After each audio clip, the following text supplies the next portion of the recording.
This one's really interesting as well. Cynthia Freeland's total win projections.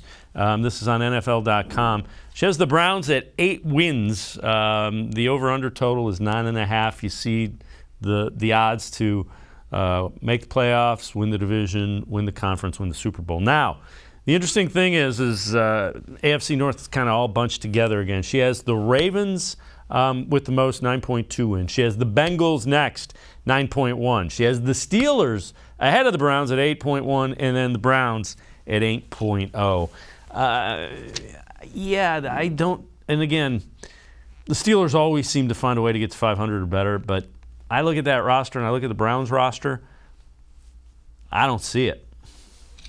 Me neither. And I think, there's some bet hedging going on. I think it's natural when we don't know what's going to happen with Deshaun Watson and a potential suspension. Based on everything we know about that if the trials and stuff and the civil cases don't happen until after the 2022 season, it would make very little sense, I think, for the NFL to suspend him for 2022, in which case you're talking about drastically improving that, projected win total. Just the fact that you would have him all 17 games, you would have the games where you would be able to play the early games to knock off the rust, to learn the system, to develop chemistry with his new receivers, his running backs, his offensive line.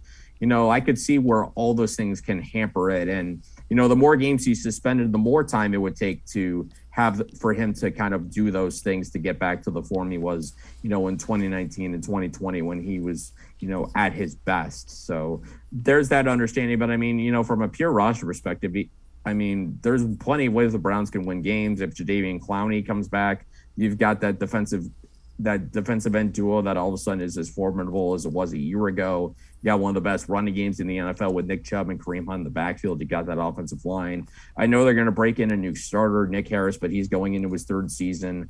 I would expect he starts and does a fairly good job. That would be my expectation. But I agree with you. There seems to be no reason other than, just a very conservative projection why the Browns would be projected to have fewer wins this year than the Steelers. It really just doesn't make a lot of sense. And it goes back to the idea that, there's still so much uncertainty with Deshaun Watson that if the NFL came out and said, we're not going to suspend Deshaun Watson until this legal stuff is taken care of or something like that, then all of a sudden that changes, the win projections and all those things for the Browns. Yeah, that certainly has to figure into it without question.